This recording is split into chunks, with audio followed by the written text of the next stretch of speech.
Halo Gak, Ya, halo. perkenalkan nama saya David Kalwari Tonang dari Prodi mana D3 Manajemen Sumber Daya Manusia angkatan 2024 mahasiswa Poltek Naker. Di sini saya mau nanya-nanya tentang negosiasi nih sama kakak. Ya, Kakaknya boleh perkenalkan diri dulu. oke. Eh, Halo David, perkenalkan nama saya Astrid Laura. Saya staf HRD dari PT Sintong Abadi di Jalan Lintas Sumatera, Kecamatan Air Batu, Kabupaten Asahan, Provinsi Sumatera Utara. Nah, mungkin kita udah bisa masuk ke pertanyaannya Kak. Eh, Oke, bisa. yang pertama, aku mau nanya dulu nih, tantangan terbesar kakak selama menjadi HR apa sih? Tantangan terbesar gitu ya. Iya. Mungkin tantangan terbesarnya salah satunya kompetisi yang ketat mungkin ya dalam merekrut talenta terbaik gitu, terutama di sektor atau bidang yang spesifik. Tapi Oh. untuk solusinya saya memiliki strategi rekrutmen yang inovatif, memanfaatkan platform digital seperti sosial media juga gitu. Kadang kita juga butuh perekrutan kompetisi kan, misalnya ini kompetisi ini mereka apa namanya setiap divisi kan. Nah, kalau di PT perusahaan kami kan itu banyak divisi ya. Jadi per divisi itu proses perekrutan itu ada formnya gitu, formulir permintaan tenaga kerja. Jadi itu disesuaikan sesuai dengan kualifikasi kompetensi yang dibutuhkan. Jadi mungkin lebih ke apa ya, tantangannya lebih kayak, nah per divisinya ini KTU-nya atau pimpinan per divisinya ini pengen mau kayak gini-gini nih. Saya maunya laki-laki harus punya ini, harus tamatan sarjana, contoh sarjana akuntansi atau manajemen. Kita lagi perlu di divisi tax atau perpajakan gitu ya di perusahaan kami. Nah, kami harus cari yang S1 manajemen, harus yang umur dari 18 sampai 25, yang belum menikah. Nah, di situ tertera di form permintaan tenaga kerja itu ada kualifikasinya apa-apa saja. Mungkin itulah ya tantangan terberatnya, karena jadi kami mencocokkan lah antara semua lamaran yang kami dapat, baik itu dari soft copy atau hard copy yang kami terima, by email juga, itu kami cocokin. Mungkin itu salah satu tantangan terberatnya. Kedua, menyusun sistem penilaian kerja yang objektif terus adil. Jadi itu kami setiap tahun itu ada 1 tahun sekali penilaian kinerja karyawan, yang dimana penilaian kinerja ini langsung di apa namanya dinilai sama atasan mereka. Misalnya karena di PT saya sendiri di PT Sintung Abadi kan banyak divisi nih. Jadi ada anggota, ada supervisor, ada KTU, ada wakil KTU, ada senior staff dokumen atau staff kantor gitulah. Jadi mungkin kalau misalnya saya ambil contoh dari lapangan, anggota produksi itu yang nilai nanti supervisornya yang terjun langsung di lapangan. Nah, jadi si supervisornya itu berhak menilai si anggota ini. Nah, baru nanti setiap tahun mereka melakukan penilaian, evaluasi selama 1 tahun ke depan. Nah, yang ketiga mungkin ini lebih ke tentang keseimbangan antara kepentingan karyawan dan organisasi. Solusinya di sini membangun komunikasi yang terbuka dan jelas gitu. Oh. Nah, aku mau nanya lagi nih Kak. Iya. Eh, peran soft skill HR yang diterapkan pada perusahaannya kakak atau di divisinya kakak apa aja sih? Mungkin kalau dibilang soft skill yang diterapkan mungkin harus diterapkan ya, itu sangat perlu diterapkan. Karena soft skill sendiri itu cara kita berinteraksi, berkomunikasi, dan bekerja dengan orang lain lebih mempengaruhi pada kemampuan dan karakter pribadi seseorang ya. Jadi kita sebagai HR pun harus mengerti. Jadi kita ngomong sama lawan bicara kita harus paham juga gitu. Hmm. Berarti kemampuan negosiasi itu negosiasi kan suatu eh, termasuk suatu hal yang masuk ke dalam soft skill ya kak. Iya Nah, benar. Berarti kemampuan negosiasi itu sangat diperlukan dong dalam perusahaannya kakak gitu ya.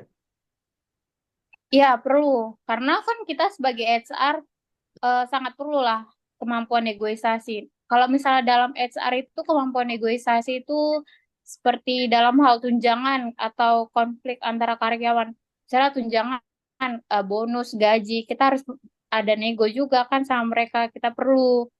Terus kedua apa namanya konflik antar karyawan dengan karyawan, konflik antara karyawan dengan manajemen, manajemen dengan karyawan, konflik apa gaji, kompensasi, gaji, bonus tunjangan seperti itu. Oh. Sangat diperlukan kemampuan negosiasi. Di mau nanya dulu nih kak, di perusahaannya kakak ada serikat pekerja nggak SP? Ada SPSI namanya. Nah, SPSI itu Serikat Pekerja Seluruh Indonesia. Yang di mana SPSI itu organisasi yang mewakili hak dan kepentingan pekerja buruh di Indonesia gitu. Jadi kita punya SPSI dari ketua, wakil, sekretaris. Nah, kita ada di perusahaan kita ada. Itu Oh, wajib ada. eh, pernah nggak sih kak, kayak di perusahaan kakak itu konflik antara karyawan dan perusahaannya? Eh kalau konflik sih mungkin kita konflik sih enggak, cuma miskomunikasi ada karena dari awal kan karyawan itu direkrut juga kita juga ada peraturan-peraturan yang tertera. Jadi jangan peraturannya itu kita kita kasih tahu lah dari awal gitu kan. Peraturan itu dikasih tahu dari awal biar tidak terjadi konflik. Nah, kalau misalnya terjadi konflik, mungkin lebih sering karyawan antar karyawan gitu ya. Tapi karena dikarenakan adanya SPSI, jadi di situ mungkin si pekerja lebih menuangkan saran-sarannya mereka ke SPSI tersebut. Jadi kita ada SPSI ya biar kita tahu apa nih keluhan, saran keluhan karyawan gitu. Oh, jadi para karyawan itu eh, kayak ekspresi itu dijadikan tempat pengaduannya gitu ya kak? Iya, bisa aja, bisa. Hmm, ada. Oh, nah misalnya nih kak, sesama karyawan nih ada konflik. Gimana sih cara HR untuk menyatukan antar karyawan tersebut? Eh, Kalau menurut kami, kita harus jalankan SOP ya, SOP yang ada di perusahaan. Kita lihat di konflik tersebut, apakah siapa nih yang menjalankan SOP dan tidak menjalankan. Nah, dari situ kita bisa melakukan perbandingan karena kan dari awal mereka sudah ada job desk yang masing-masing ya, job deskripsinya masing. Jadi mereka kalaupun ada konflik di situ sudah tertera jelas apa job desk mereka. Jadi untuk mengurangi konflik pun dari awal mereka sudah belajar apa sih job desk mereka itu.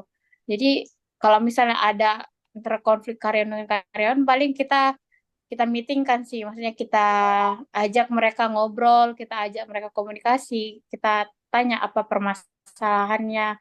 Nah, di situ kita mungkin cari jalan kan biar konfliknya selesai, masalah pun selesai dan tidak ada kendala dalam pekerjaan. Seperti itu. Ini pertanyaan terakhir dari aku nih kak.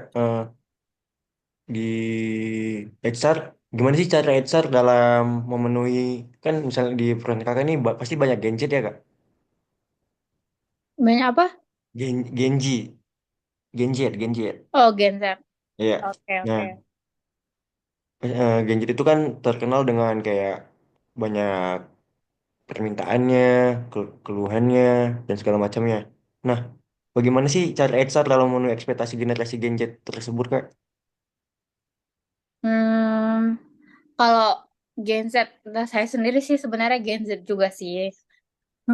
Nah, jadi menurut saya ya, saya sebagai HR, karena mereka tuh dari awal tuh harus sebelum mereka mulai bekerja, mereka harus menulis surat masa kerja percobaan dan surat peraturan perusahaan. Nah, di situ tertera hak hak, hak, kewajiban, peraturan-peraturan yang ada di perusahaan yang harus mereka taati. Dan mau nggak mau emang si karyawan tersebut harus mengikuti peraturan tersebut. Kalau misalnya mereka tidak mengikuti, kan itu ada masa training tuh selama 3 bulan. Nah, nanti selama 3 bulan tuh benar-benar dicek apakah mereka layak atau enggak sebagai karyawan. tetap diangkat sebagai karyawan tetap, ataukah mereka lanjut kontrak atau bagaimana? Nah, mungkin kami lebih ke peraturan ya, lebih ke ini naati nggak, mentaati nggak peraturannya ini mematuhi nggak gitu. Kalau dibilang ya kalau dibilang saya sebagai Gen Z ya seperti itu. Saya harus ya lebih apa namanya lebih aktif lah dalam bekerja, lebih harus tahu apa tata peraturan perusahaan yang ada gitu. Ya gini, sekarang kan terkenal kan kayak loncat sana loncat sini, dia kayak nggak betah di perusahaan ini, pindah ke perusahaan yang sana. Nah, ini Mm-mm. terakhir nih Kak, gimana sih cara HR menerapkan menciptakan budaya lingkungan yang baik nih buat karyawan-karyawannya di dalam perusahaannya, terutama di cara HR di perusahaannya Kakak, strateginya HR untuk Kalau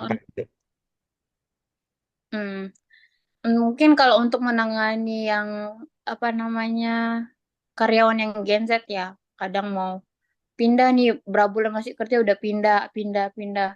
Mungkin kami lebih sebelum masuk dia bekerja, kami lebih ini sih lebih menanyakan kembali apakah dia benar-benar mau bekerja di perusahaan ini atau tidak, atau hanya 1 bulan, 2 bulan, atau 3 bulan. Nah itu kami pertanyakan dari awal di apa nama di form penilaian hasil wawancara. Mungkin Oh, kalau misalnya ciptakan apalah ya kenyamanan gitu antara sesama karyawan, karena kita pun sebagai HR harus menciptakan kenyamanan salah satunya. Kayak seperti itu sih solusi menurut saya. strategi yang diterapkan HR di perusahaannya Kakak untuk menciptakan budaya yang baik itu gimana Kak? Mungkin kalau misalnya strategi kami lebih terbuka sih sama karyawan, lebih sering aja komunikasi gitu kan. Kita tanya apa aja keluhan mereka, apa aja yang harus mereka perbaiki, komunikasi yang aktif lah antara karyawan dengan HR seperti itu. Oh, oke. Mungkin ini aja sih Kak yang aku tanyain. Makasih ya Kak atas waktunya. Ya, sama-sama. Selamat malam Kak. Selamat malam.